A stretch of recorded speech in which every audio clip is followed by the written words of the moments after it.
It's a bit narrow.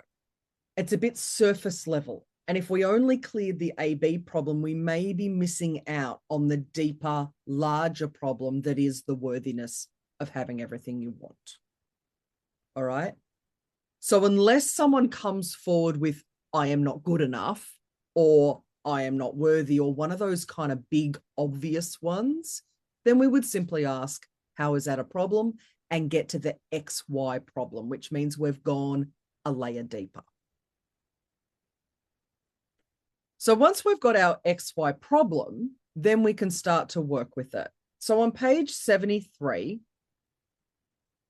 these are literally the instructions. We get to identify the conflict and the parts involved. So it is a part when it is conflicted, or it's part-time, which is sometimes I feel good enough and sometimes I don't. Or sometimes I feel worthy and sometimes I don't. Or I'm confident at work, but I'm not confident in relationships. You can hear the part-time bit. It will be considered a limiting decision or a limiting belief when it is full-time, right? So if it's congruent and full-time, then that is a limiting decision or limiting belief, which means we use a completely different technique and we use timeline therapy. All right. So when you're working with clients, this distinction will be very easy. For now, we just need to know that you would use the technique called parts integration if it's part-time or conflicted. And we use timeline therapy, limiting decision script, when it's full-time. So I always think I'm not good enough, or I always think I'm unworthy, and it's congruent.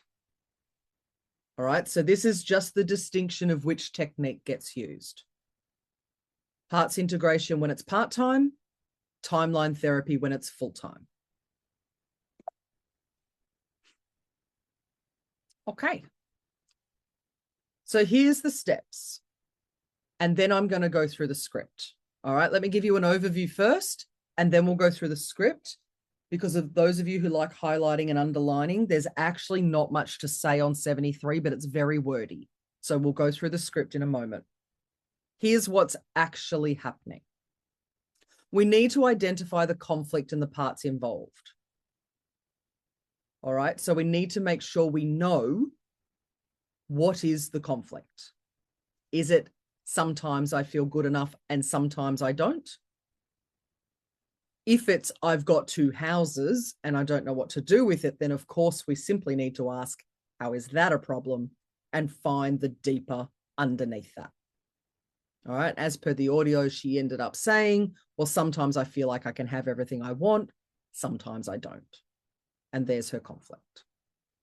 All right, you may even be able to look at your shit sheet and go, well, yeah, I've got 2 or 3 that are really only sometimes.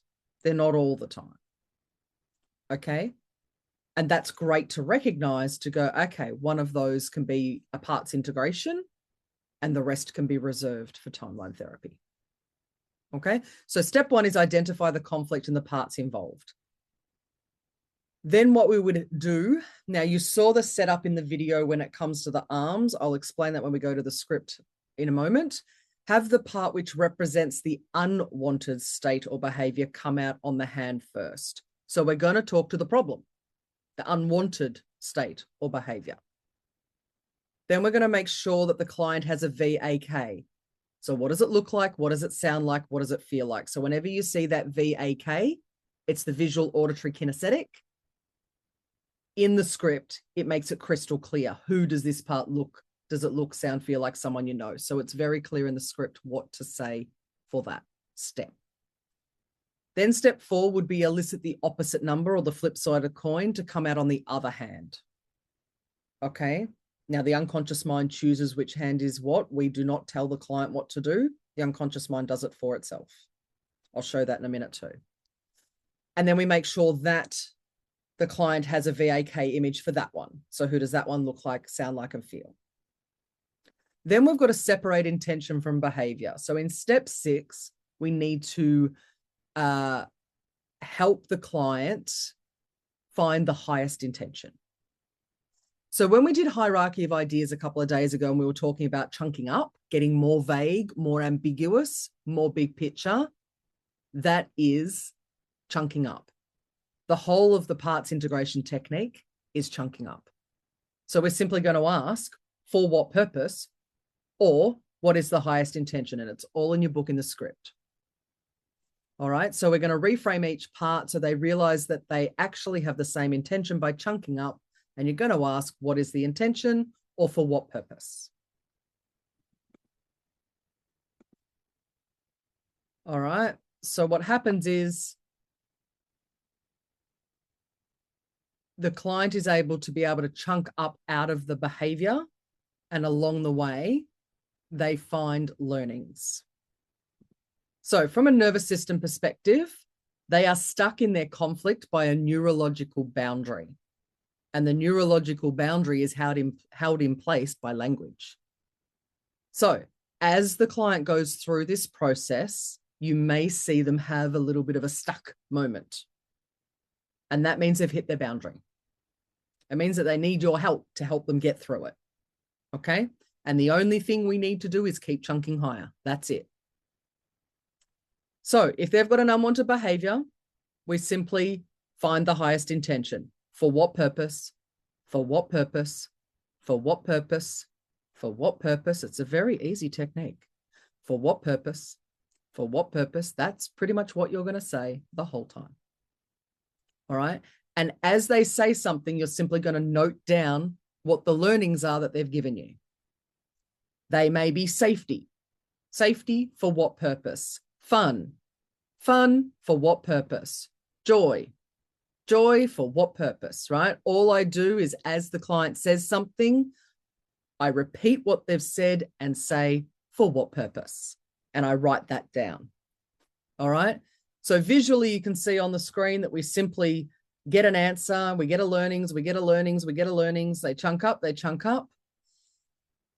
When they hit their boundary, their neurological boundary, and you would have noticed in the video where I had to nudge Kat, right? She got a little bit stubborn on me and I had to dial down, drill down and give her a little bit of a nudge. Okay, I had to be firm with her. That's simply because her nervous system was doing a funky little dance. It wanted to hold its problem because lo and behold, that's familiar and it's comfortable. So I had to nudge her through. I had to be firm. I had to ignore the fact that she was in tears and I had to help her through. Okay. So what generally happens in this point is the client has started to do a loop. They may start repeating the same 3 to 4 learnings. And the example on the screen here is freedom, safety, protection. So if you've heard freedom, safety, and protection, and then freedom, safety, and protection, and then freedom, safety, and protection, you know you've hit their neurological boundary. They can't get any higher for their intention until they break through that boundary. All right, you've got to help them through. So if you hear the loop, freedom, safety, protection, freedom, safety, protection, or something like that, grab all 3. Freedom, safety, and protection, what's the highest intention of this part? When you grab all 3 and ask them the highest intention of the part, you're helping them chunk through. And off they go. And then they'll find a brand new word, a brand new learning, which means you've helped them break through that neurological boundary that they were stuck in. The relief will be obvious on their face. They will breathe differently. It's like they've just been freed from their trauma. It's actually a beautiful experience to watch. Tears may start to fall, let them fall. All right, let them cry. Encourage them to keep their hands where their hands are, right? Because their hands may be moving at this point in time. You don't want them wiping tears. Let them fall. Clean them up later. All right, because you want this beautiful experience to happen. This is the most profound modality treatment because you can literally feel the pull of the nervous system as it integrates. That's why the hands come together. It's insane. All right, so that person's going to keep chunking up, chunking up, chunking up, chunking up. All right, until they come to a point where they get to what would be considered the highest intention. Now, that for a lot of people is things like love, and wholeness and everything that sounds very big picture, universe based, up into the gods, all those sort of a little bit woo-woo, airy-fairy type words, the big wide world words. A lot of people loves the highest because, well, love is the greatest, right? Now, occasionally, and only occasionally, and this is something I'll get you to add to the bottom of your book because it's not written in the script, but only occasionally, you might have the client do a bit of a sidestep, a bit of a lateral chunk, so to speak. If they start talking about world peace or something that seems dissociated, it's no longer about themselves, it's about others, then they've gone out of association. And I'll get you to write down the bottom of your book on page 73. So just write down if they dissociate.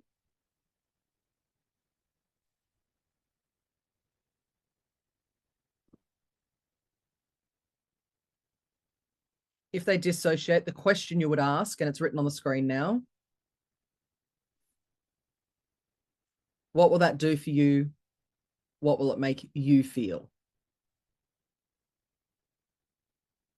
What will that do for you? What will it make you feel? So if they dissociate, you need to bring them back to self. And the question of what will that do for you? What will it make you feel is making them come back in their body, reassociating them, looking through their own eyes. All right. I haven't had to use it often, but it's there in case you do. All right. Because we don't want them chunking up on world peace. That's all about others.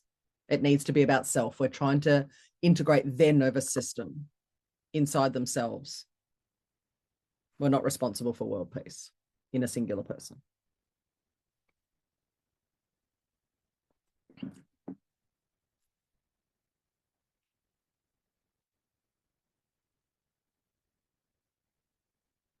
All right. So once we've got them chunked high, and we've got them to the highest intention, you would do the same for the other part. Again, I'll go through the script shortly, and you will actually have both parts, the unwanted part and the non-problem part, will have come to the same highest intention. Whether that be love, whether that be joy, whether that be abundance, it's different for everyone depending on what their value systems are, but you will have had both sides come to the same intention.